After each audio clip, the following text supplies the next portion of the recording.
Hello and welcome to an all-new episode of Anime Brain Freeze. We are your demonic hosts. I am John. And I'm CC, and when there's just too much cool anime to watch, we got you covered. Just when John and I got out of the light novel hole, it's pulling us right back in. Because on this episode, I will kick things off by talking about isekai fantasy online novel series turned light novel series turned manga series turned anime.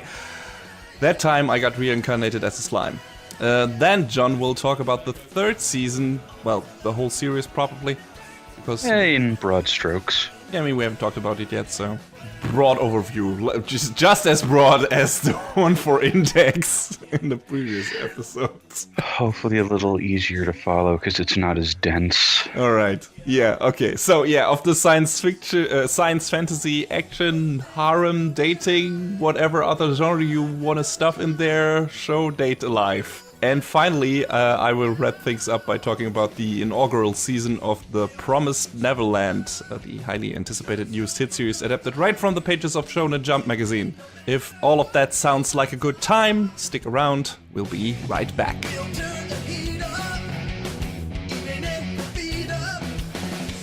So I guess I didn't even need to do the whole light novel whole bit in the intro and just could have set the title of the first series on the docket tonight. Because that time I got reincarnated as a slime is one of the most light novel-ass isekai garbage titles I've ever heard in my life.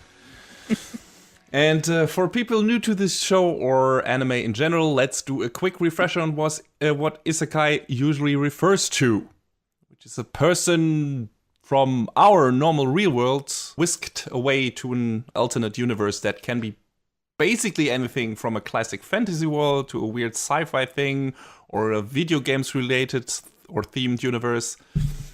Sometimes these characters stay themselves, sometimes they get turned into something else, but usually it's trying to put a character with a life experience that is very familiar to the standard anime watching fan into a fish out of water situation. Sometimes this is used to make the main character the ultimate badass who can bend that world, which is often styled after their favorite hobby, to his or her, mostly his, to be honest, will, like in Overlord or Sword Art Online, for example. Sometimes that trope gets turned on its head, with the odds being stacked against the main character and them having to overcome those odds, be it to great comedic effect, like in Konosuba, or to deliver surprising drama, like in Grimgar or Fantasy and Ash and ReZero, a series I still want to check out, by the way. And sometimes to create the ultimate edgelord fantasy wank, like in Rise of the Shield Hero. Believe me, its time will come, but not today. Better watch it. That opinion might be a little too much for some people to handle. Yeah, apparently it is, but boy, do I not give a fuck! Anyway. So yeah, currently isekai is an incredibly popular genre in light novels, in manga, and in anime. Maybe the most popular one, period. Next season alone, we're getting 4 new isekai-themed shows, which is ridiculous. I mean, I saw someone on Twitter going on the other day that light novels have kind of started to move on from that, but, you know, the anime adaptations are still sort of in the thick of it, so who knows what the next big trend is going to be. Yeah. Because, I mean, for a while before isekai, it was like the Battle Academy type thing, and those were, God, there were so many of those. And they all sucked. Well, not all of them. Yeah, not all, but most of them were. It was very samey after a while. Yeah, well, the same counts for the isekai stuff, I guess. You know, sometimes you get good stuff like Escaflowne. I mean, that's not light novel based, if I'm not mistaken, and that's earlier isekai stuff back when that was still like mostly ladies transported to fantasy realms with a lot of hot boys. I think Fushigi Yugi is another one of those. But yeah, sometimes you get good stuff like that, or Konosuba. Sometimes middling but somewhat interesting stuff like Overlord and Sword Art Online, which is, you know, some good, some bad. But often complete wish fulfillment hyper garbage like Knights and Magic, Gate or Master of Ragnarok, which seems one of the worst ones, if the public response is to be believed. But yes, so understandably, I was kind of skeptical going into that time I got reincarnated as a slime, which, by the way, I'm just going to call slime time from now on because I don't have the time. But I thought, hey, at least this seems to be an kind of unusual setup for the main character. So color me surprised when I realized this is one of the most comfy, well-told, good vibes, entertaining show I've seen in quite a while that also has some surprising emotional depth to it. So the story of Slime Time starts with our main character, Satoru Mikami, who is just a normal, chill dude working at a general contracting firm. I think he's like, I don't know, I forgot his age, somewhere in his 30s, I think, or late 20s. Making good money, like living comfortable life, everything. He has no girlfriend, but other than that, he's pretty happy. And at the beginning of the show, he states that he's actually not minding that at all. So he's enjoying his peaceful life. All that changes when he saves one of his acquaintances from a knife attack in the streets and dies, which is a very standard setup for isekai stories, I guess. I mean, Konosuma made fun of stuff like that pretty effectively. And there's not really a reason given why there is a guy running with a knife through the streets that just randomly tries to attack people. Maybe that happens in Japan, I don't know.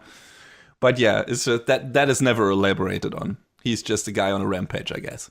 But yeah, things get very weird when he arrives in the afterlife, or something that would be the afterlife, I guess. The mysterious voice that heeds his dying words and basically transfers his consciousness to this new world, new universe, new fantasy world, whatever.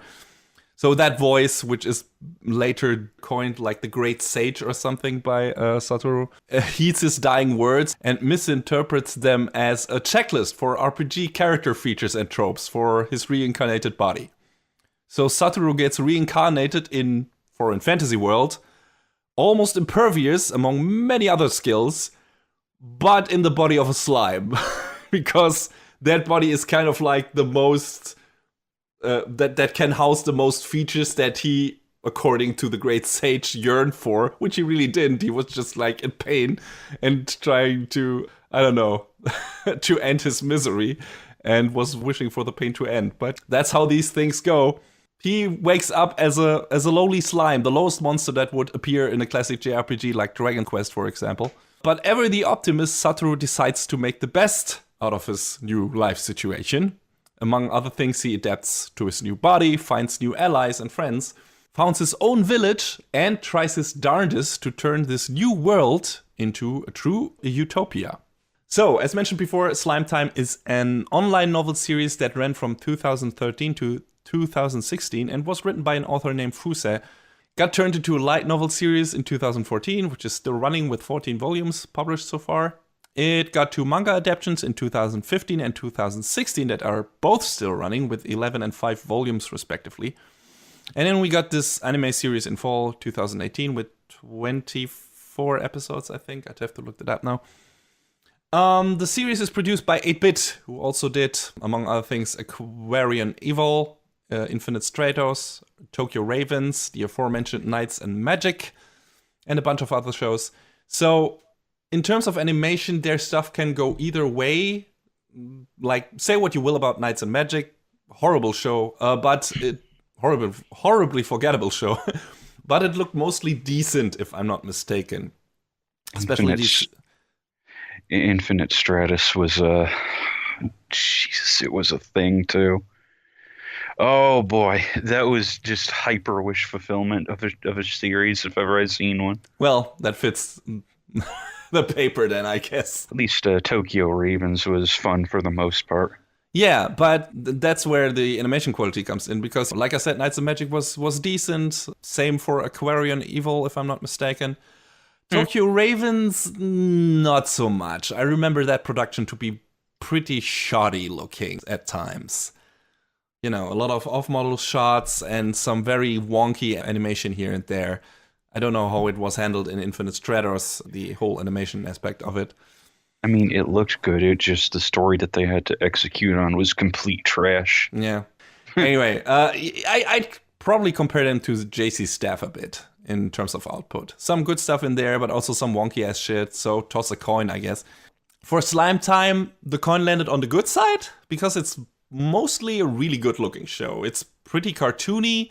The main character, who goes by the name of Rimuru after being reincarnated, by the way, is of course like very cartoony by nature because he's a slime. He has like these very cartoony expressions. Sometimes he forms an exclamation mark out of his body on top of his head, like as a reaction. And sometimes, the swollen vein and stuff like that. Something like that you would see as a reaction in a thought bubble in a JRPG, like Tales of the Tales series or something like that. He does that stuff with his body sometimes. So that's pretty cartoony for an anime.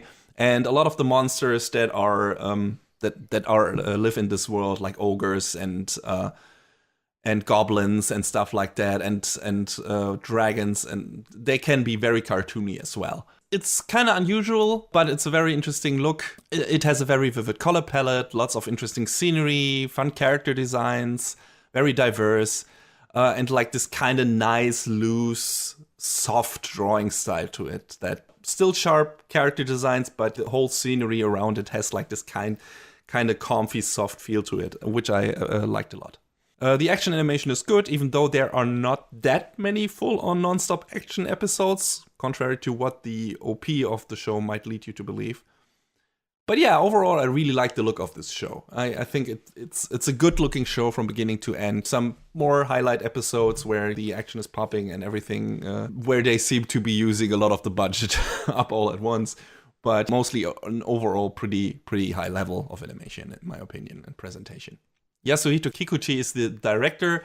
He directed Infinite Stratos, but also 2 episodes of the old JoJo's Bizarre Adventure OAV and Macross Frontier, so good stuff as well. Script and series composition is done by Kazuyuki Fudeyasu, who wrote scripts for Bento, the XTV series, Monster, and pretty much every season of JoJo's Bizarre Adventure. So capable people at the helm here, and it shows. This is a pretty tightly paced fantasy story. Especially the first half is really strong with a good steady climb and build up that finishes up with a big climactic battle. Lots of fun dialogue, lots of good comedic bits, lots of great characters that get introduced. We got we got actually like a couple of very heartfelt moments in there that really rang true, and I don't want to give away, but that surprised me with how well they were handled, which I didn't expect from this show. I had a feeling this was a pretty lighthearted affair and with a very comfy, positive mood, which it is, but it also has some more sad bits that are handled really well and hit the right emotional beats and don't fall flat. And yeah, I was surprised by that, and I really appreciated that. After the first half, I would say it flattens a bit and nothing really groundbreaking happens for the remainder of the first season. Basically, the second half or last third of season 1 feels like a setup for what's going to happen in season 2, which has already been announced for 2020. But yeah, I was never really bored. Lots of interesting developments, lots of character introductions, good world building. It's all in here. And yeah, I think this was a very well-paced, enjoyable show. Well, it's hard to pin down what kept me going with this show, because it's like, on the outside, it feels like this might be kind of a standard affair because, character with a normal human life dies, gets transferred to a fucking fantasy world, then gets a body that is basically, after a while, able to do pretty much fucking everything.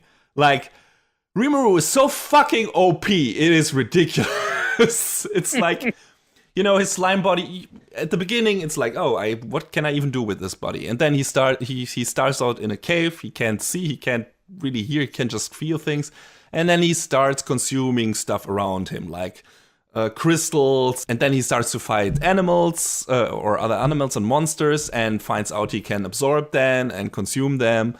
And he also makes a pact with a very powerful dragon who is adorable, because it's like this really looming dragon that is apparently was trapped in this cave by a hero. Yeah, Rimuru comes across him and treats him like a normal, after being a bit surprised in the beginning, he treats him like a normal, person, and tries to befriend him, and that the fucking giant ass magic dragon is kind of taken aback by that because he did not expect that. And actually, they become friends, and it's a really nice scene. It starts with the dragon being kind of tsundere about it. Like, what? Why would I be friends with a slime? But please stay here. I mean, please, I'm so lonely. It's really great. Yeah, and he and Rimuru become friends, and Rimuru helps him out by, trying to free him from his prison. He can't really because the shield is too strong. But what he does is he consumes Veldra, that's the name of the dragon, and keeps him basically in his body. Basically eating away from on the shield from the outside, while Veldra is fighting it from the inside.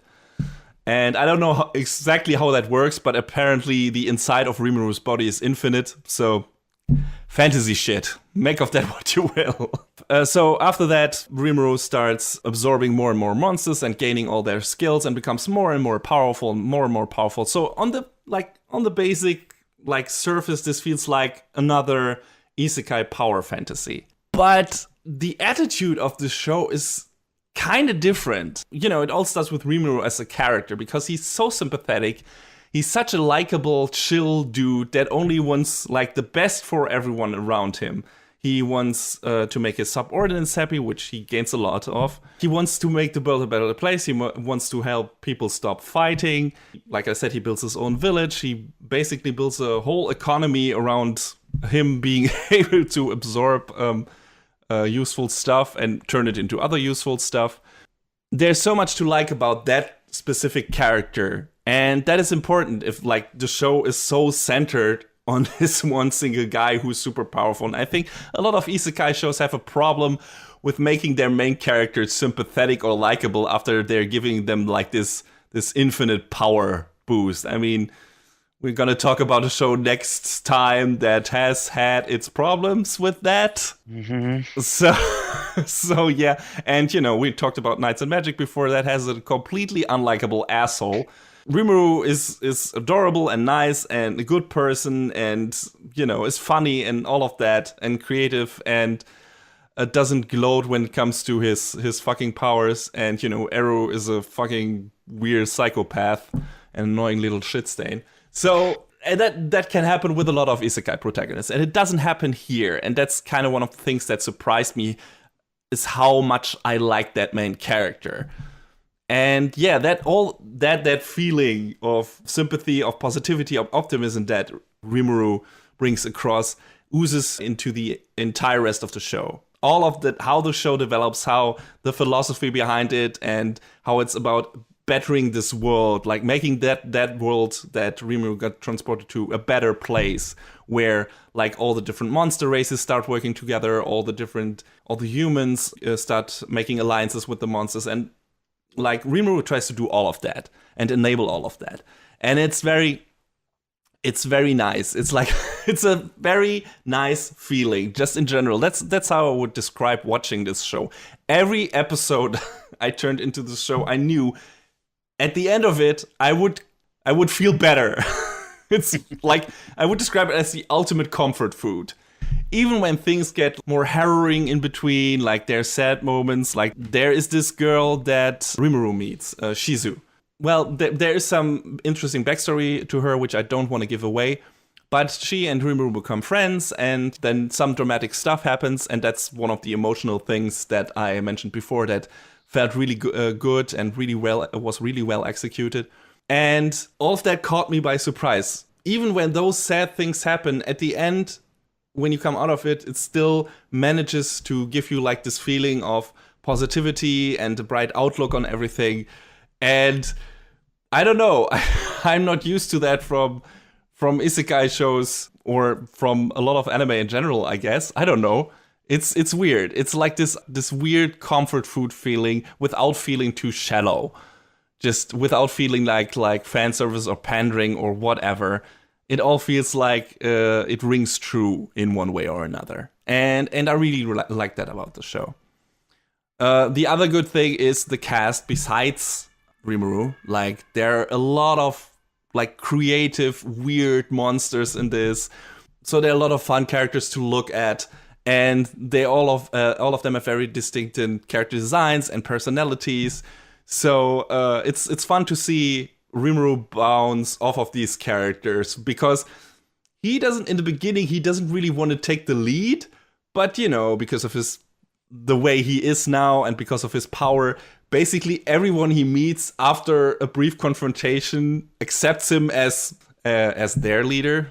And so he starts to grow like this, I don't know, this household of apprentices, of servants, of friends, of a lot of allies.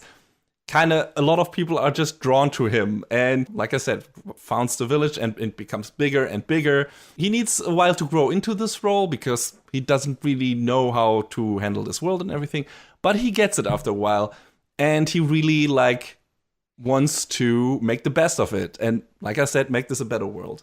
And it also felt really great.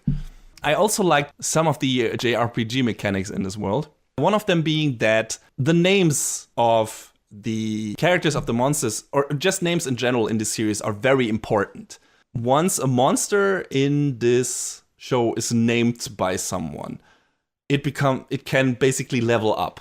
Like, names in this are basically your EXP, which is a very weird but interesting idea, or a form of that. Like, if a powerful monster or a powerful character, whatever, gives a lesser monster a name, it basically transfers some of their power to them and basically levels them up, which is a very interesting idea. I don't know if any JRPG has ever used something like that before in its system, but it feels very JRPG-ish. Well, I mean, in a lot of MMOs, you have NMs, which are, depending on what your game you're playing, referred to as notorious or named monsters. And they're usually, much stronger variants of another monster sometimes. And other times they're just, big, badass, strong monsters that if you run across in the field and you're not sufficiently leveled or not in a party, they'll just smack your shit. You're right, Xenoblade Chronicles had unique monsters with names as well, if I'm not mistaken. That's true, it did. I mean, since I played so much FF14, that's what my mind goes to first. But yeah, Xenoblade does do a lot of that as well. Yeah, and basically they make kind of like a bit of a plot point out of this in this show, and also it's one of the most important mechanics, because once Rimuru basically accepts his role as a leader and realizes how this kind of power works, because he got leveled up by Veldra, the dragon, when he first met them, because Veldra gave him the name Rimuru. And that's how he became much more powerful. And after he realizes that, he's like, oh, okay, if I name these guys who are very weak, like he meets a bunch of weak goblins who get harassed by dire wolves. And he's like, okay, if I name these guys, then they get more powerful probably. And that's what he does. And he makes a mistake of naming all of them one after another, and then basically wastes all of his magic and falls asleep for a while. He doesn't do that after that, at least not without being in safe haven. But yeah, that works like a charm. And the goblins like all become very like, I don't know what the next level is, hobgoblin maybe, I'm not sure. But yeah, all of them can level up several times. They level up after that on their own, I think. But once they have their names, they are actually able to level up together with Rimuru, I think, because he's like kind of their, I don't know, master shogun, whatever. When he gets powerful, they get more powerful as well.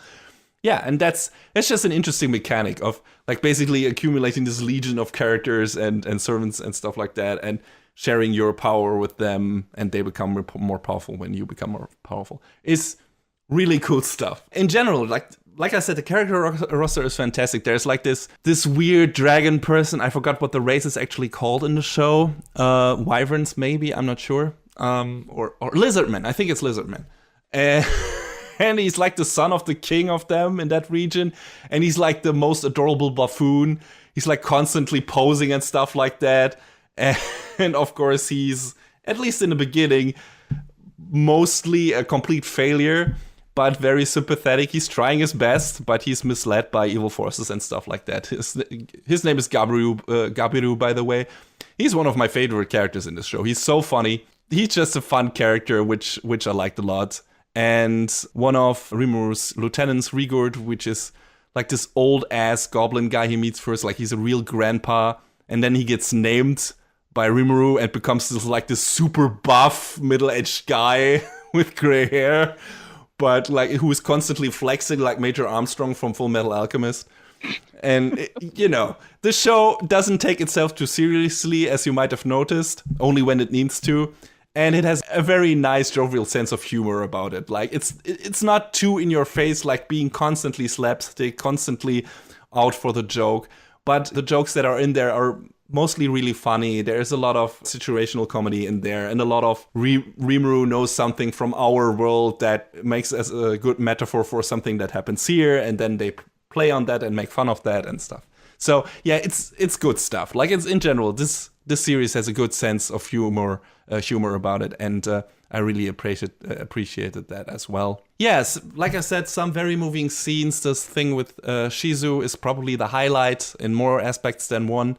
But some of the antagonists could have been stereotypical bad guys, are more complex than you might think after a while, and that gets elaborated on and stuff like that, which I also really appreciated. Yeah, everyone is just so damn likable in this. I don't know how to else explain it. Like, pretty much every person that you come across, even when you think, oh, this is the new ultra bad guy, after a while, like, oh no, I like that. I like that person. I like that character a lot. Like, that's also already way into the series, but she appears in the OP, so I guess I'm not giving too much away. It's like this kind of a bit lowly-ass character, but not too icky or something. Demon lord character called Milim, and she like learns of Rimuru after he's gained a lot of power, and she like rushes over to try and challenge him to a fight, and he just beats her in the best way possible, even though she's 10 times stronger than him. And like, the show can be very creative in that regard too. Like, and she's one of the best characters. Like, she's super funny, because after she gets beaten by Rimuru, they kind of become best friends, or that's what she wants. She immediately calls him bestie from that moment on, and just hangs around with them, even though they've never met before. And it's like, sure, why not?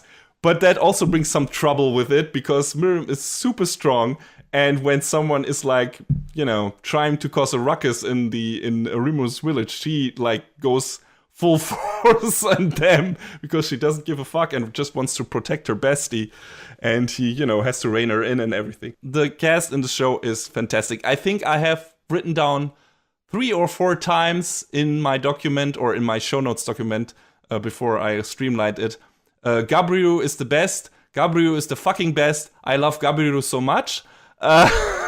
Milim is amazing. I love Milim. Oh my god, she's great. So there you go. There's so many great characters in this, and it's worth watching the show for that alone. Like, the main character, Rimuru, is fantastic. He has like oh my god, I haven't even mentioned him yet. He has one of the bestest good boys in all of anime, who is Ranga, who is a giant-ass direwolf. And they first start out like, you know, Rimuru protects the goblins from the attack of the direwolves, and then as it ends up, because everyone becomes Rimuru's friend after a while, the direwolves start living with them together, and basically Ranga is his steed, I would say, because Rimuru always rides him. And he's always so happy, but sometimes gets a bit, I don't know, too energetic, and then starts wagging his tail. And the thing with strong direwolves is they create tornadoes when they do that, and then just Rimuru might just get blown away and tumbling down a fucking hill as a slime, and Ranga running after him, and I'm sitting off my couch howling with laughter. It's a really funny show with just a boatload of great characters.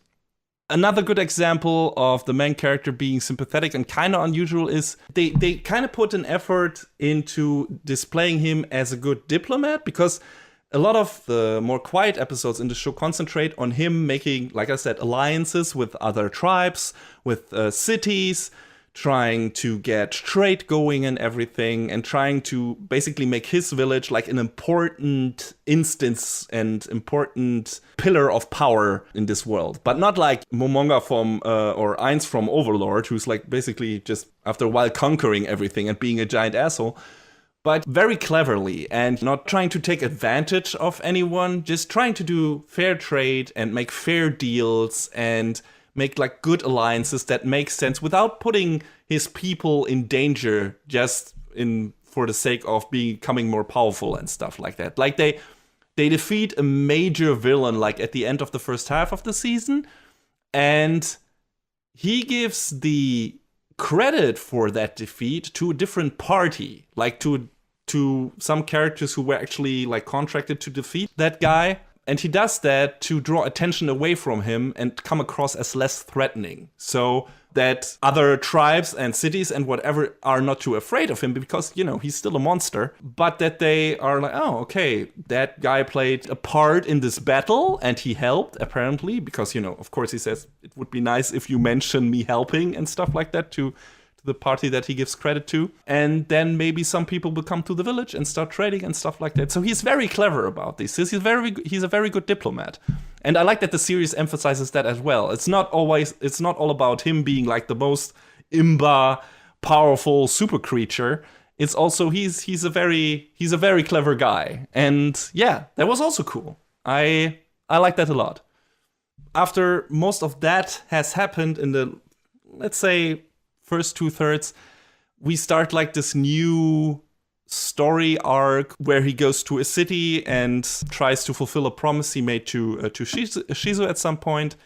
And we meet a whole new cast of characters, and they set some interesting things, but those don't get realized yet. And I imagine most of that will come into play in the second season.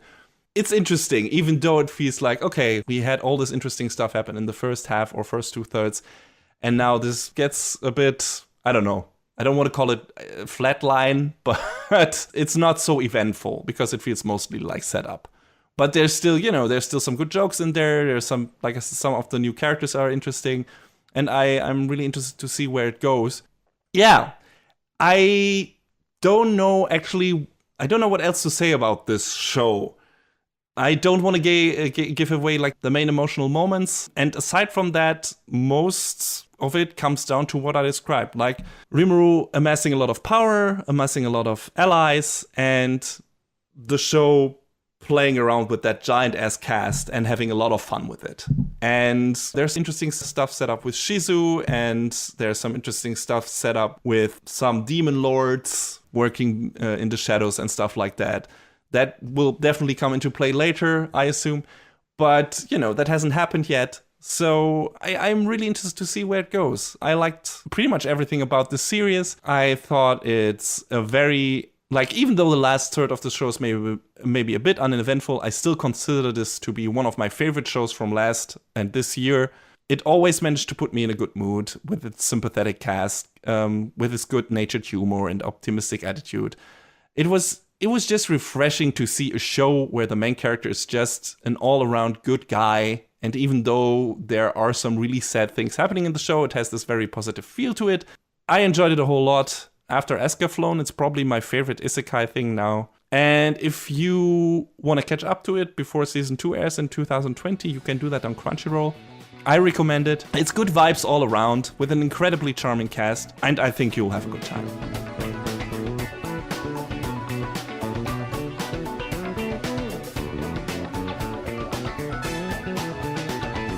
So after all that, it is now my turn to talk a little bit about Data Life. What could Data Life possibly be about, you ask?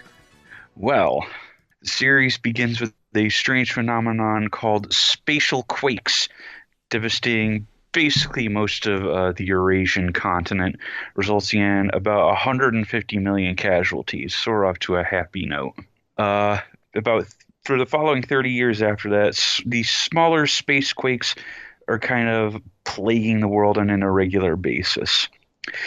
Fast forward to the present with our would-be hero, Shido Itsuka, a seemingly ordinary high school student who comes across a mysterious girl at ground zero of a spatial quake.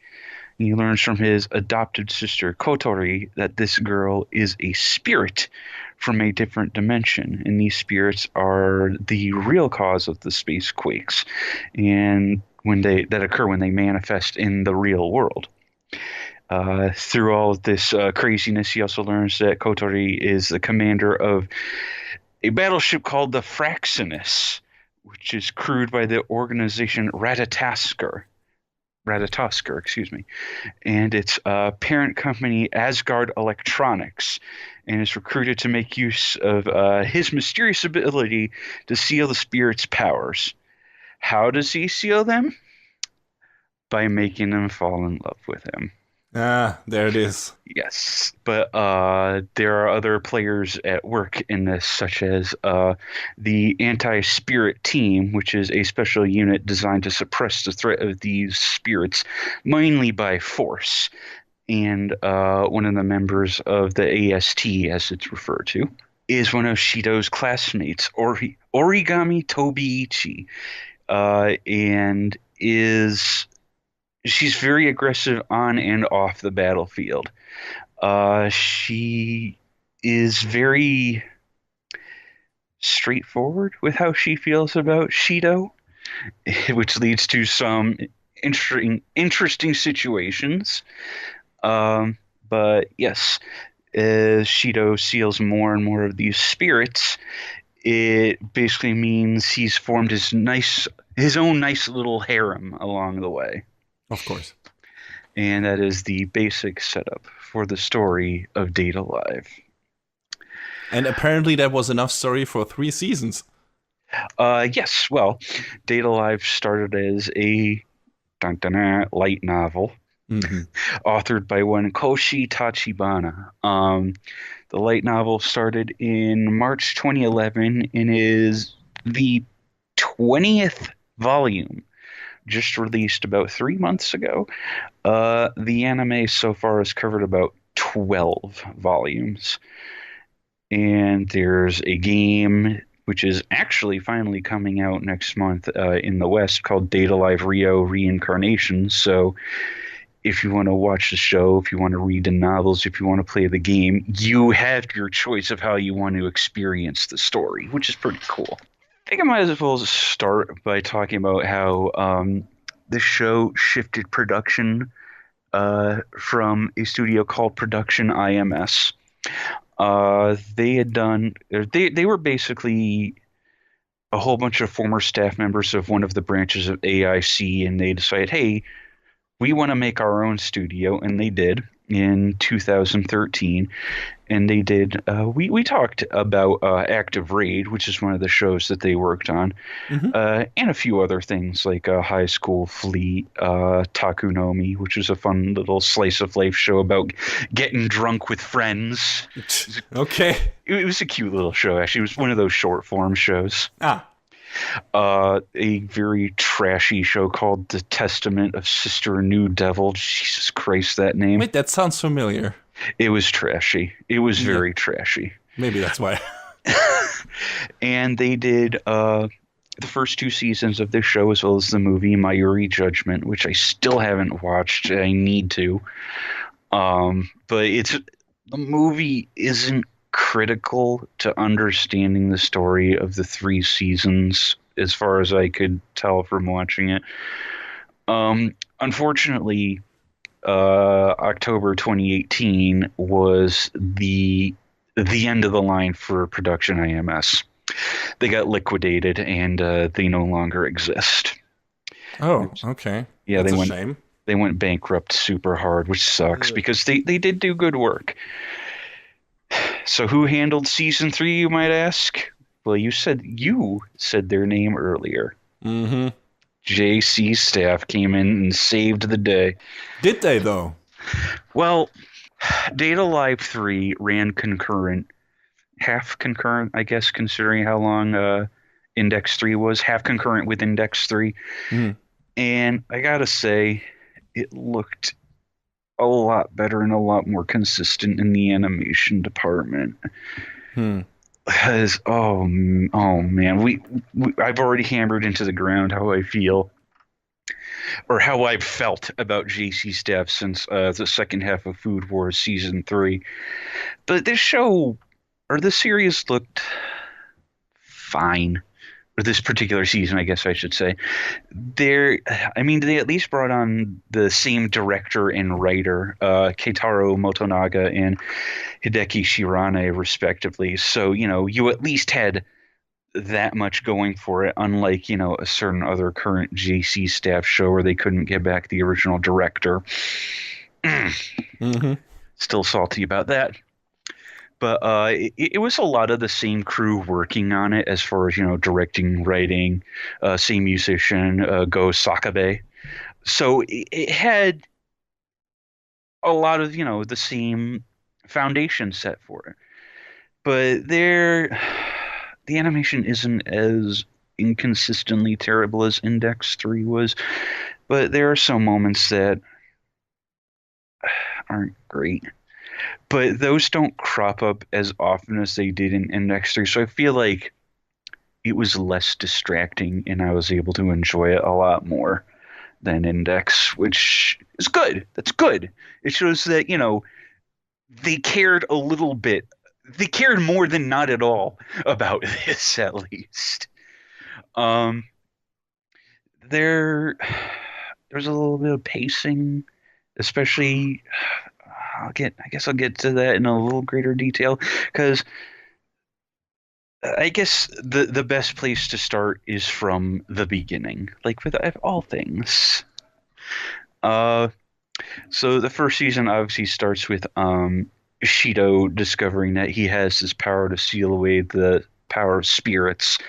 When he encounters this spirit, basically the anti-spirit team gives all the spirits code names, and the first one that appears is called Princess, and she's got this like flowing black and purple dress and this massive ass broadsword, because anime. But Hey, broadswords are cool.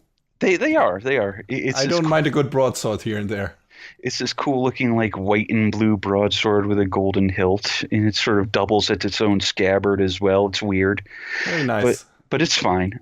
Each spirit's weapon is also supposed to be like a different like angel. Princesses is called sandal phone.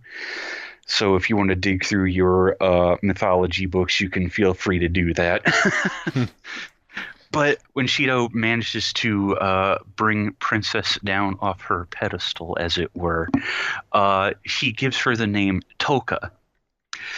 The significance of the name Toka is actually kind of funny, because the first episode of the show is actually called April 10th.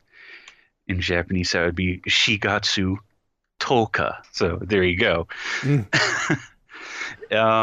It's sort of a simple name, but it makes sense. Call her what you call her on the day that you found her. But sure. But if she doesn't mind it, and she doesn't apparently. But that sort of sets the frame for everything that comes after it, because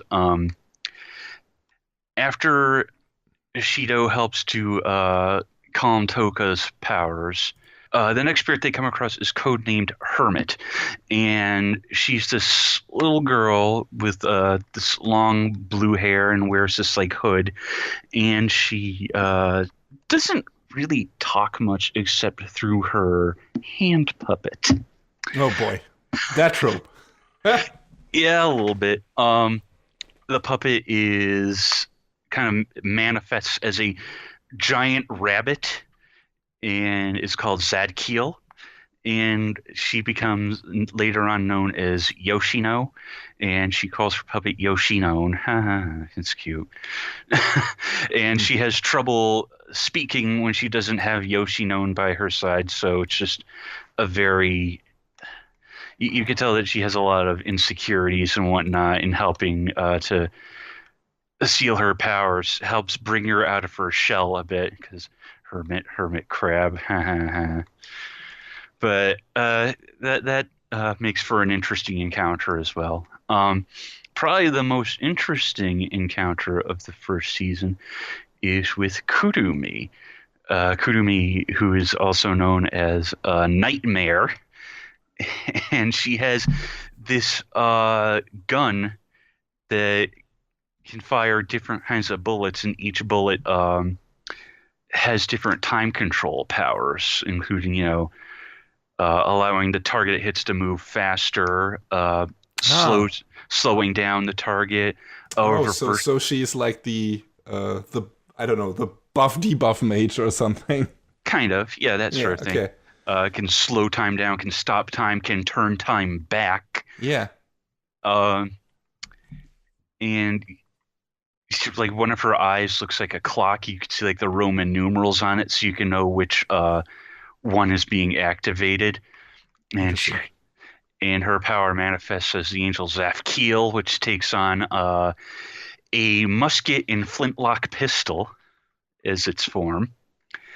So that she just, I just want to stop time. Bam, shoot you with a bullet. I think we've seen about 6 or 7 different ones, and each bullet has its own name.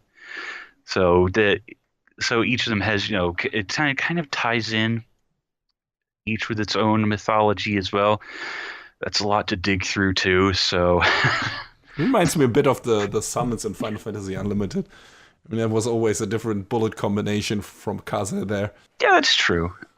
Except it's more of a single bullet type thing as opposed to a combination of. Yeah.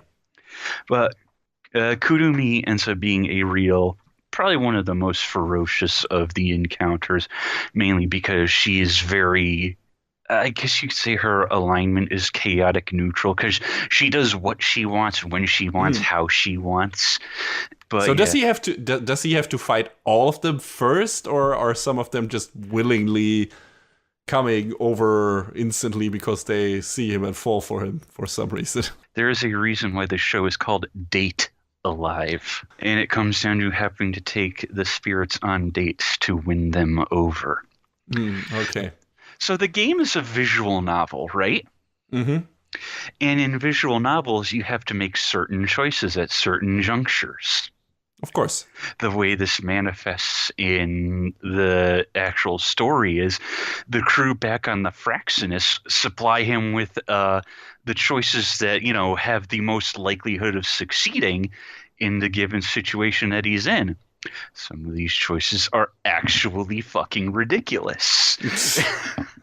And some of them are, not so much. And everyone on the Fractionist has to weigh in with what they think the best choices are. So every date is like phone a friend on Who Wants to Be a Millionaire. Why not? But I mean, this can manifest in funny ways, especially in the third season. I don't want to go too deep into spoilers on the third season because it's pretty interesting to watch and see how things play out. But when Shido decides to take things into his own hands and says, yeah, you know what? I'm going to choose the most out there choice every time and see how this plays out. Oh boy. But yes. So wait, do things sometimes go incredibly horribly wrong for him, and he has to, I don't know, fight them to stay alive, or like is this mostly played for comedy, or how do the dates mostly go the same way? I mean, it is played for a little bit of comedy, but sometimes things don't always go as they should. They sort of show that later on, after having sealed some of the spirit's powers, Shido is able to manifest a piece of them as his own. He's able to use that to fight for himself a little bit, but not to the extent that the spirits themselves can fight on their own. Mm-hmm. So that becomes interesting later on too. There's an encounter with Kurumi later on where Toka gets taken hostage by DEM Industries, who are like another big player in this. They're basically they're sort of partnered with AST, kind of, in a weird sideways way, but they have their own aims as well. By the way, DEM stands for Deus Ex Machina. Huh? But Kurumi appears to help Shido out when he needs it. So she's kind of playing all sides. Mm-hmm. But I don't think she's meant to come across as inherently like good or bad. She's just doing what's best for her in pretty much any situation. So, how does the plot play out? I mean, like, one of the big parts is him dating these, spirits, I guess. Does that like all get played out in the first season and then we move on to something else, or does he date a new spirit in every new season, or what is the structure here? In each season, there's a different set of spirits that appears, and that sort of goes along with Shido building his harem, and it all sort of coming to a head with DEM and AST and all these things. Like as of the end of the third season, the story is not done. Like I said, there's another 8 volumes of light novel after that. So how many spirits has he amassed at this point? About six, 7, 8 in that neighborhood. The second season has him dealing with the spirit Yamai, which is basically it's a 2-in-1 because it's 2 girls in one spirit. Yay! Oh boy. I have twins. Yeah, something. We've got Kaguya and Yuzuru, who are basically polar opposites of each other. Kaguya is very outspoken and brash, and just very outgoing and sometimes childish and immature. And her sister Yuzuru is much more grounded, but she speaks in a very distinctive and sort of almost robotic manner. If you're familiar a little bit with, say, if you played Star Wars: Knights of the Old Republic, there's a character in there named HK-47. And it's basically this no bullshit taking bounty hunter robot, and he would always start by declaring what kind of statement he was going to make before saying it. So something like, here's a good quote for you. Definition. Love is making a shot to the knees of a target 120 kilometers away using an Aerotech sniper rifle with a tri-light scope. Love is knowing your target, putting them in your targeting reticule, and together achieving a singular purpose against statistically long odds. Like that sort of thing. And that's sort of how Yuzuru talks. It'll be, what kind of statement she's going to make, and then she'll make it very robotic like, which I wonder if that was sort of a direct inspiration. I think that's also kind of a fetish, like this slightly robot-y girl. I assumed they would like cater to certain specific preferences. I mean, every harem anime kind of does this, where it's like, hey, here's your selection of kind of not stereotypes maybe archetypes that you have seen in other shows like that are pretty popular among guys, and I would assume that Data Life has a wide selection of those as well, and apparently even more than right now because you like you said, there's more stuff to come.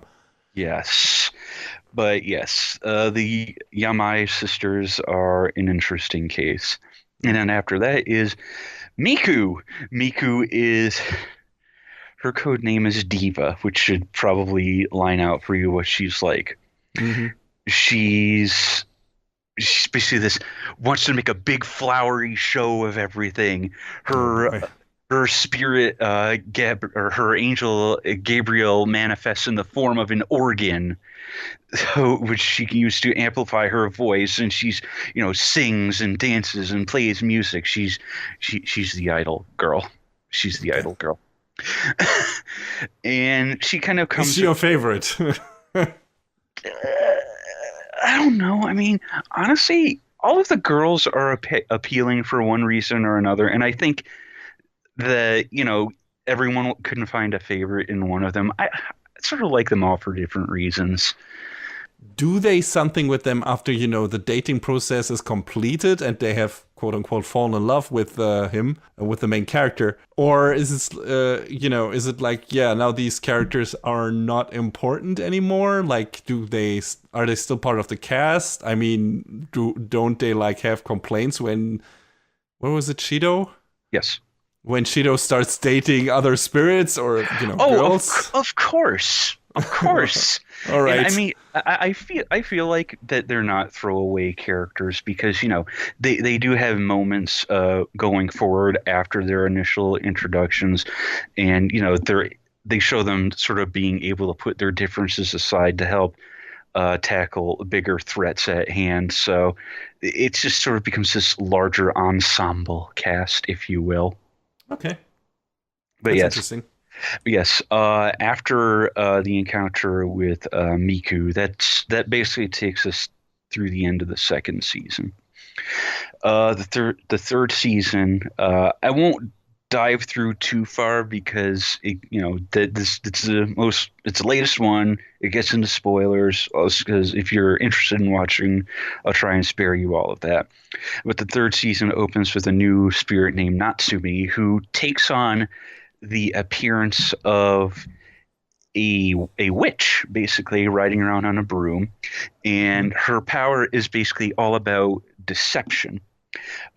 She can, when the AST comes to attack, she basically uses her powers to render them comedically ineffective, like turning some of them into slices of cake, turning their weapons into carrots, that sort of thing. Um, but it's revealed pretty early on that her very adult big sister like appearance is not what she really is. And when she thinks that Shido catches a glimpse of what she is, it sort of sends her flying off the deep end, and she poses this sort of little game to Shido. I've disguised myself as one of your friends. If you can't discover who I am, they'll all begin to disappear one by one. Ooh, that seems mean. Yes, so it sort of temporarily raises the stakes at the beginning of season three, and it makes for an interesting situation where Shido he can't figure her out. He doesn't know how to handle it, and I feel like for like the first time in a long time in the story, he's really stumped, and it makes it a bit more. It does make it a bit more interesting, which I like.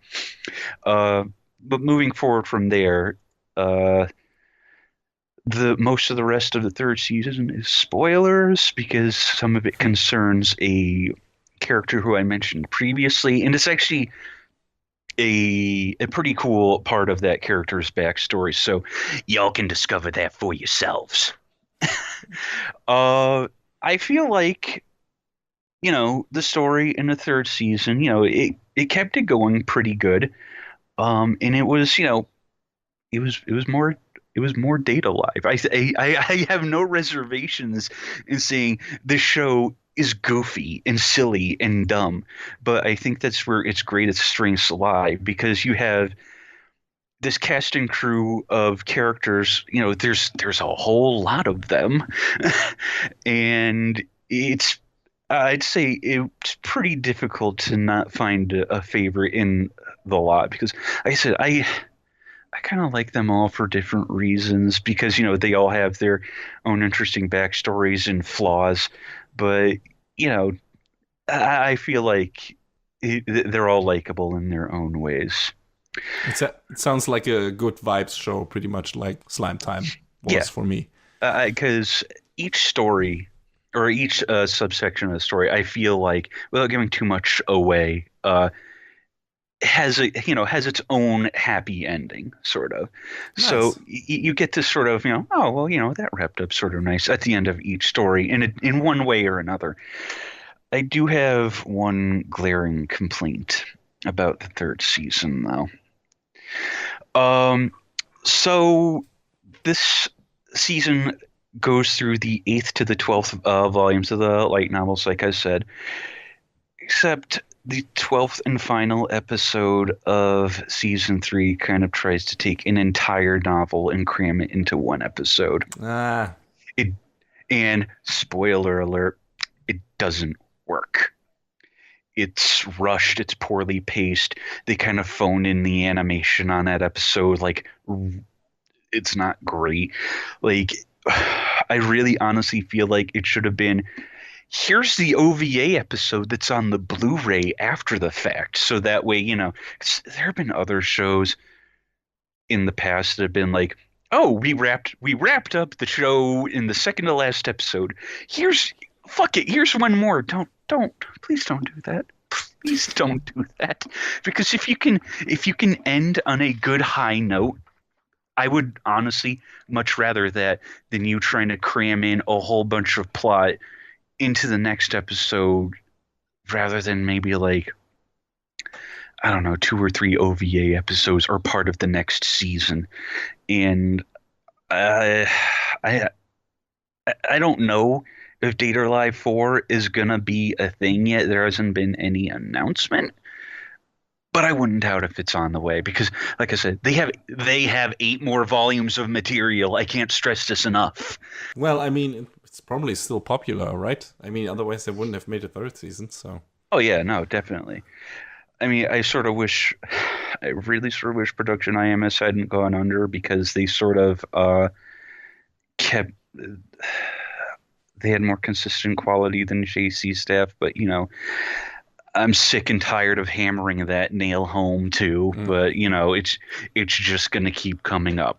You know, the horse is dead. It's dead. Let it rest. And I want to apologize to all of our listeners about that, but every time there's a show that I'm interested in watching and I see JC Staff's name attached to it, that's just gonna keep coming up unless they can actually, you know, magic their way back to being good again like they used to, because you know I used to make dumb jokes and meme about them in the past, but you know the truth of the matter is they used to do good work. I don't know, there really must have been some shakeup in the management or something, because I don't know, man. Whatever. I mean, they still deliver really good stuff from time to time, not necessarily like all on animation wise, but just as a series. Planet With was a show from them as well, and I really love that show. I mean, there was also, you know, animation-wise, it was alright, but nothing stellar, but it at least was pretty much pretty consistent. But that doesn't seem to be the norm anymore, no. I guess. And, you know, One Punch Man Season 2, we'll get to that, but yeah, I don't know what happened. I feel like with One Punch Man, without going too much, it's been like alternating on and off between episodes. Yeah, it's very, the fluctuation is very high on that show in terms of quality. But yeah, I mean, I feel like the season 3 still, it looked fine for what it was, for, you know, it looked passable for the most part. A friend of mine, or a Twitter friend of mine, when we were watching it, I feel like she and I agreed that, you know, they were at least able to keep the character designs on model for the show's run. So it had that much going for it. But, you know, the final episode of season 3 notwithstanding, it was still good. I enjoyed it. So if you were looking forward to the next chapter in the Data Live saga, it's here. You can watch it. But, you know, like I said, you can also experience it through the novels. As of this recording, the game is coming out next month, so you can do that as well. But it's a fun show. I feel like it's definitely, you know, it's enjoyable for all of its dumb goofiness. And if you feel so inclined to watch it, all 3 seasons of it are on Crunchyroll and Funimation, so you can very easily check out the series in its entirety on both of those services.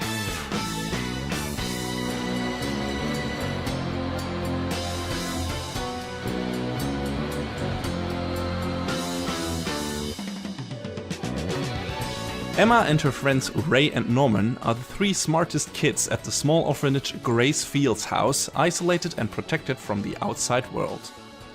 They and the other orphans spend their happy days studying, eating and playing, awaiting their eventual adoption by a loving new family. All under the watchful eye of their caretaker, Isabella, who they just call Mom. One day, when the 6-year-old Connie gets adopted and picked up by her new family, she forgets her favorite stuffed rabbit at the orphanage. So Emma and Norman rush after her to return little Bunny. To do that, they break one of the few simple rules of Grace Fields' house. Don't cross the gate to the outside world. What they find on the other side of that gate is more horrifying than their worst nightmares come to life. From that moment on, the three children start forming a plan to run away from the place all of them called home up to this point. But time is running out, because the person that they once called mother is already on their tail. So, if that introduction to the story setup for The Promised Neverland, the newest Shonen Jump hit series, already gave you slight goosebumps, believe me, you haven't seen anything yet. Because unlike most other mega hit series Shonen Jump is known for, like One Piece, Dragon Ball, Naruto, Bleach, or Hunter x Hunter, for example, to name only a few, this is not a straightforward action show. This is a thrilling, suspense-driven horror series. From the first episode onwards, our main protagonists are thrown into an intense cat and mouse game with their caretakers. Caretakers put in quotes here. And without giving too much away, the stakes are incredibly high. So, the manga of The Promised Neverland started in 2016, written by Kayu Shirai and illustrated by Posca Demizu. It has at this point accumulated 13 volumes and is of course still running. There is also a comedic spin-off manga, which given the subject matter of the original, I can't even imagine what that is about. The first season of the anime has 12 episodes and is produced by Cloverworks, a branch studio of A1, which had me a bit worried because I wanted this show to look good. I was very, very excited for it. Hearing about when people were talking about what is hot right now in Shonen Jump, what's the next big thing, and it sounded like The Promised Neverland was one of the most interesting things there. Yeah, I mean, when I saw Cloverworks attached to this, especially when the last thing they worked on was Persona 5, I gotta admit, I was a little worried for you. Yeah, up to that point, I was only familiar with pretty much one show they produced, and that was Ace Attorney, like the anime adaptation of that, which looks like total hideous garbage. And like you said, they also produced the Persona 5 anime, which apparently looked really bad as well. I had only seen the first episode, I think, and then decided to drop it because I didn't want to subject myself to that. But yeah, they also did Fairy Tail's third season and Rascal Does Not Dream of Bunny Girl Senpai, of which at least the latter seemed to look solid, from what I could tell from the clips I've seen. Yeah, I heard that was a good and a good-looking show, so... Yes, I've heard many positive things about that show, which, given the name and, yeah, that the girl is running around in a Playboy bunny suit, I didn't expect, but apparently that's a good show. Yeah, I mean, I see that name and I'm just sort of like, I don't know, man. Yeah, but maybe someday. But they also did some of the animation production on Darling in the Franxx, which, all right, you know how I feel about the story of that show, but it definitely looked good, so there's that. Although it's a bit hard to parse how much they did and how much Trigger in terms of animation production. So the director is Mamoru Kanbei, who also didn't really inspire that much confidence for the show in me, because his most prominent directional work is probably Elfen Lied, which, decent looking show, I guess. It's been a long time since I've seen that thing, but aside from that, it's pretty shit, if I remember correctly, just story-wise. But yeah, he also worked as a storyboarder and episode director on Bakano, so there's that. But yeah, he also did some storyboards for Promised Neverland as well, so yeah. Putting the work in, but yeah, not necessarily the most positive first impression when it comes to staff. But guess what, John? It doesn't mean a damn thing! Because they hit it out of the fucking park. Hey. Promised Neverland is a fantastic looking show with great animation from beginning to end. Incredibly expressive and sympathetic characters, fantastic pacing, and a plethora of truly thrilling moments and plot twists. Shows you that studio names don't have to mean anything. I mean, that's true, but when you have certain associations with names, it's hard to break them. I assume the budget for this was maybe a bit higher than for something like Ace Attorney, but they definitely pulled together some very capable people for this, in the actual animation department to turn this into a stellar production, which they did not do for something like Ace Attorney or Persona 5, the animation. I think But yeah, for example, like they got people like Asami Komatsu, who was chief animation director for Magi, The Seven Deadly Sins, and Grand Blue Fantasy. Also animation director for Final Fantasy XV Brotherhood. Did key animation for Hajime no Ippo's second and third season and The Melancholy of Haruhi Suzumiya.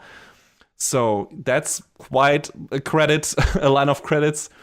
They got Shigeme Ikeda and Yukiko Maruyama from Atelier Musa, who did the stellar art direction for the show and have worked on so much stuff, like art direction in Inuyasha, Macross Delta, a ridiculous amount of Gundam, My Hero Academia, One Punch Man, Overlord, to name only a few.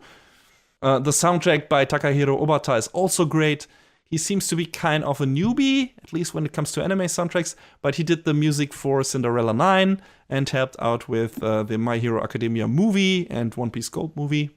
The OP by Overworld is also a real banger and already one of my favorite anime opening songs and openings from this year. So yeah, this is one of those cases where the right people for the job worked on the right things and created magic. Sumire Morohoshi also really does her best to make Emma one of the most instantly sympathetic characters you just need to root for. She was also the voice actress for Nina Tucker in Full Metal Alchemist Brotherhood and Marlene in Final Fantasy VII Advent Children. So she is definitely familiar with playing a young female character put into a horrible situation. But she was also Yachi in Haikyuu, so there's that. Much more lighthearted. Maya Uchida as Norman and Maria Ise as Rei are also great. So yeah, production-wise, there is nothing to complain about in this show, in my opinion. And guess what? Neither is there in the story department, really. Now, I'm gonna tread lightly here in terms of spoilers and overall plot details, because this is the first season. I will definitely go into more depths and spoilers once the second season rolls around, but until then, I'd like for people who haven't checked out the show yet to experience some of the plot twists and surprises for themselves. And I definitely don't want to take away from the incredibly dense atmosphere of constant dread the show is so good at building up. Because if you know certain things and certain developments, that dread kind of evaporates because you know what happens to the characters and stuff like that. So I don't want to give that away. So I'm not going to talk about that too much. Also, I'm still hoping that John will give the show a chance until its second season airs in 2020. So there's that. Don't worry, I was getting harassed by one of the guys I work with to watch the show too. So very good. You got good coworkers with great taste. But yeah, don't expect me to go too much into the story developments in this review. I'm just going to talk a bit about what I liked and the one thing that I was not too keen on. Yeah, so first thing I liked, like I mentioned before, is the atmosphere, which is incredibly well built up in this show. Like from very moody hallways and great camera perspectives. There's some moments in the show where you're just on the edge of or there's so many moments in the show where you're on the edge of your seat because you just want to peek around the corner and you can't, and you're afraid there is something there. And a lot of scenes that are, let's say, very dark scene, but that are very well lit and then create this very intimate and claustrophobic atmosphere. And yeah, you got these slow pans through corridors, which is done with a combination of traditional animation and CG. Like the characters are traditionally animated and slowly walk through the corridors, but the corridors are CG. So you got this super fluid tracking shot basically through the corridors and the characters walking through it super fluidly.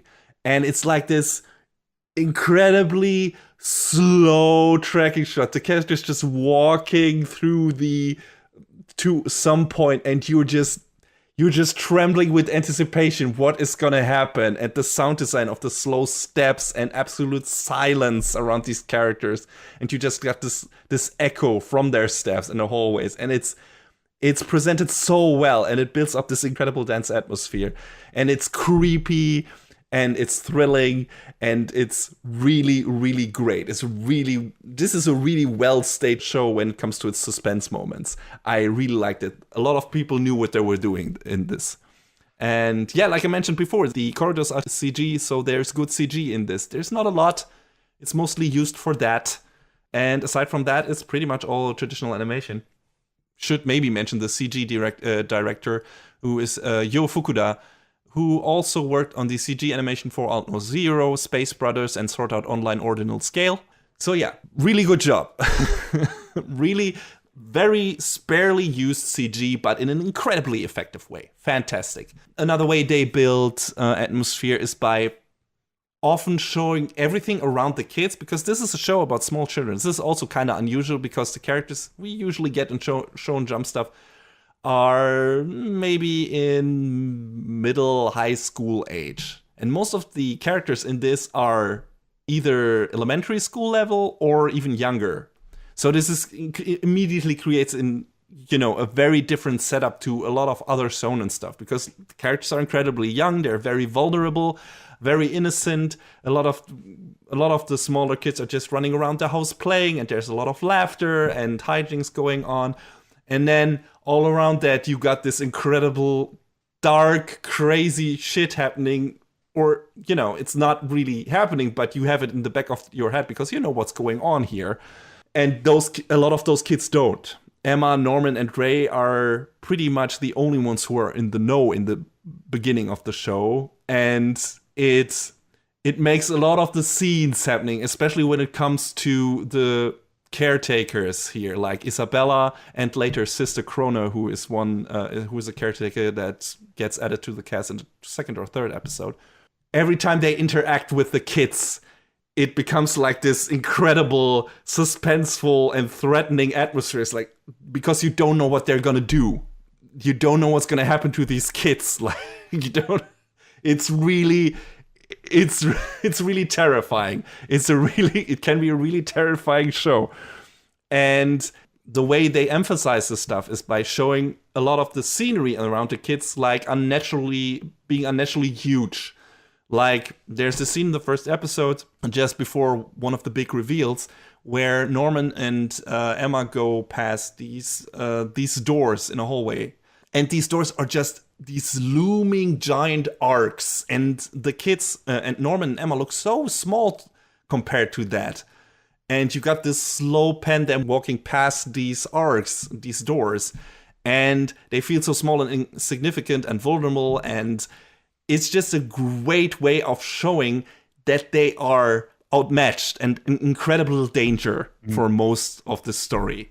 And I love that the show is so good at emphasizing that visually, not only showing that through the plot and what's happening, but also through its visual language.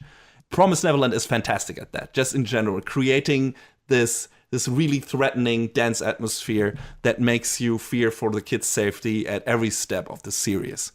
And yeah, really fantastic job.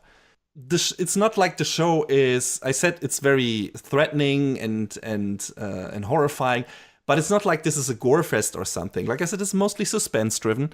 And a lot of the implications that are in this show or made in this show are what's horrifying more than actually what's shown on screen. And I also like that. Like, the show is not trying to indulge in a gore fest or something, or make it like this snuff thing where it's like, oh, let's do horrible things to these kids or stuff like that. No, that's not what's happening. That's like, it's just this constant looming danger over the kids' heads, and you don't know if there is a trap that might snap at any moment. And that's really effective, and it's not gross or anything or off-putting. It's just thrilling. It's just really good suspense, and I appreciated that. And I didn't expect that from that show. I expected it to be more violent or something in that regard, because more action heavy, which it is not. And the good thing about it not being action heavy, there's I don't know, there's maybe like 1 or 2 action scenes in this show, maybe 3, or that would count as an action scene, maybe. But it's not a fight or anything, it's a different kind of action. So you don't really put much animation effort into heavily choreographed action scenes or fight or anything, which usually is something that you would need for a Shonen Jump show, right? So most of the animation work in this goes into the character animation, the facial animation, the animation of their expressions and everything, the details, the hand gestures, the like I said, the facial gestures, the looks the characters have, the different changing moods on their faces and everything. And that's also pulled off really well. Like, in terms of expressing emotions, this is an aces show. Like, you immediately, when you see the characters, you know what's happening inside of them, because the animation does such a good job of putting their emotions on their face. And yeah, fantastic job in terms of animation. I would never have guessed that Cloverworks is fucking capable of this, but they are. And I couldn't be happier to be surprised in that way. The show is also really good at world building, like giving us, every episode we get like these small tidbits that clue us in on what's happening in this, like in this story, or in this universe the story is set in, and how it's built up, and what its rules are, and what might be, might be going on in the background, and what might be some of the secrets that are that we still haven't discovered yet. It's like slowly feeding us bits of information that make it more and more interesting, and that makes you take guesses, and some of those pay off, some of them don't. You might be right with some of them and wrong with some others, and there's still surprises happening on the way. Like, I guess some of those things right, but some of those revelations caught me completely by surprise. And yeah, I also really enjoyed this. This show is kind of a mystery box, while being like a detective thing, a mystery thriller, a detective show, a procedural a bit, and a horror movie. That too, definitely that too.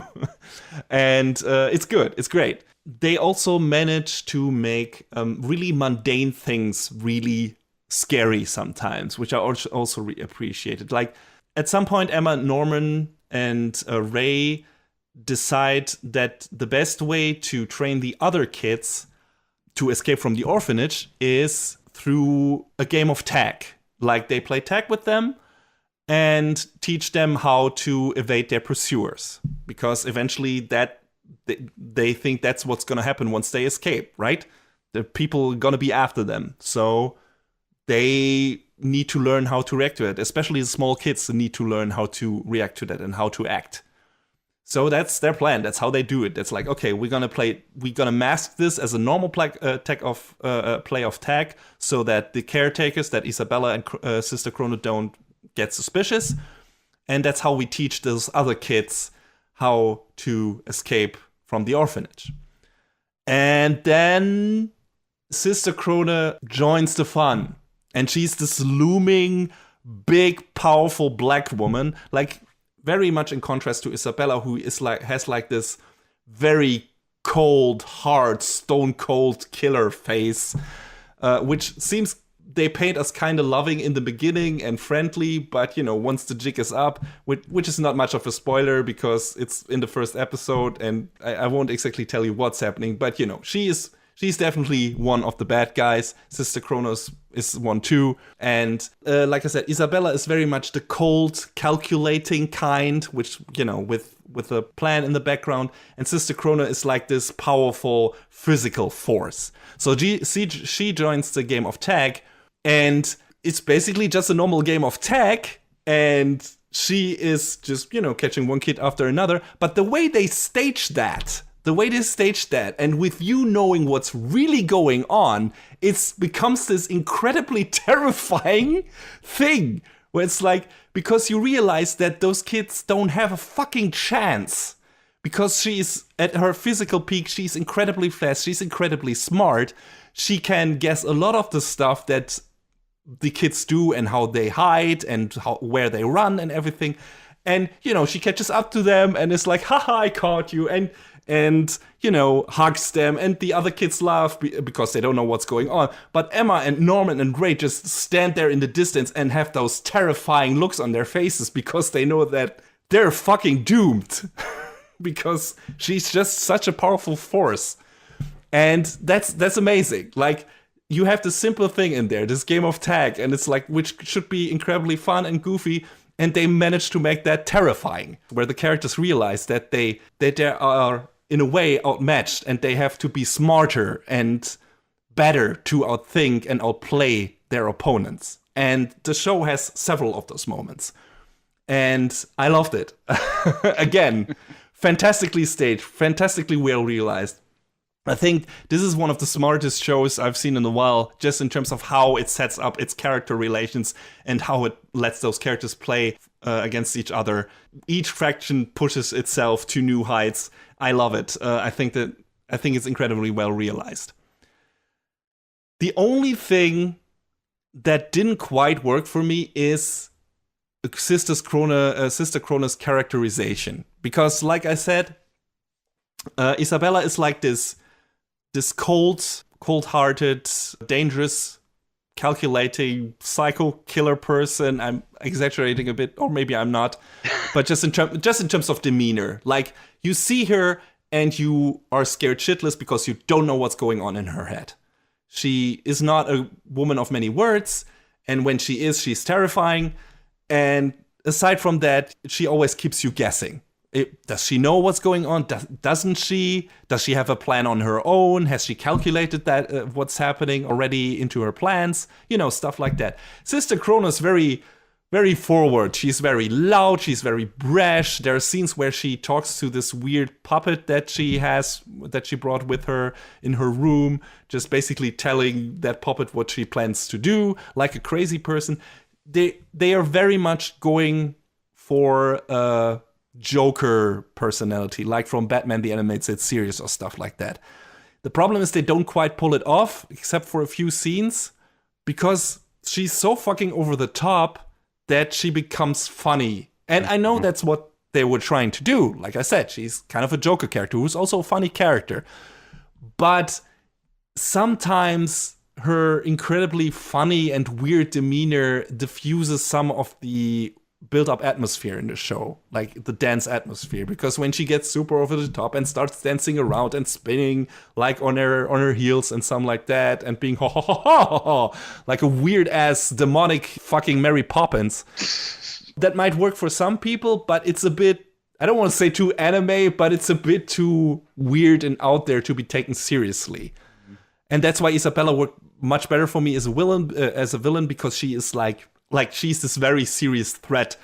And Sister Krona comes, like I said, in the fucking game of tag. She is like this very dangerous and terrifying force, and then you got these moments where she's like just being this weird Joker person, and who is also not as smart as Isabella. She is pretty smart, but not as smart. And you feel like, okay, she's, I don't know. She feels like, she definitely feels like kind of the James Bond henchman, the sub-villain who can be outmatched at some point. And sometimes that just diffuses the great atmosphere the show built. It doesn't happen too often, but sometimes, and that was a bit, I felt like if they handled her a bit more carefully and let her weirder things shine through not that much, like her weirder side shine through not that much, and didn't like make it so over the top, that would have worked a bit better. But that really is the only thing I did not love about this show. Everything else is fantastic. Everything is great. Like I said, there are so many great plot twists and surprises in there. I don't want to give anything away. I could go into details more, but I think I've already said enough already with, saying that Isabella and Sister Krona are the villains, even though that gets revealed in the first episode. But still, it's like, I don't want to give anything more away, because this is a very plot-driven show. It's also character-driven. The characters are fantastic. Emma, Norman, Ray, all are great. Isabella is great. She is a fantastic villain. It's so easy to hate her, and those are the best villains that are characterized so well that you understand them, but you still hate their fucking guts. Like, you hate them with a passion, and she's one of those. So many of the other kids are great too.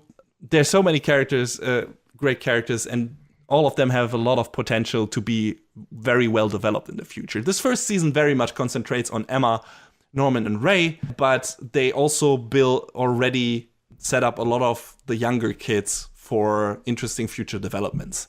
And that's cool. And I'm really looking forward to seeing where this is going. Yeah, I loved this first season of The Promised Neverland. It's a fantastic thriller. It has a riveting plot with a lot of mind games and surprises, some really shocking scenes, a fantastic cast, amazing production values, and the best thing, I have no idea where the story is going from here. The first season ends at a perfect spot, all the cards are reshuffled, and I can't wait to see where the story goes in season 2. I'm already on the edge of my seat, just like I was on every episode of this first season.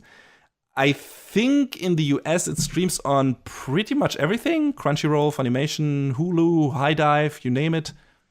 Over here in Germany it's on Wakanim, who also seem to have a pretty good back catalog if you're searching for a legal alternative to Crunchyroll over here. Anyway, I urge you to check this show out. It's not the classic shonen battle action you might be expecting from, Shonen Jump stuff. It's more in the vein of Death Note.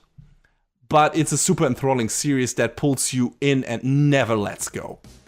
If you're in the mood for a true nail-biter, this is it, folks. Get on it.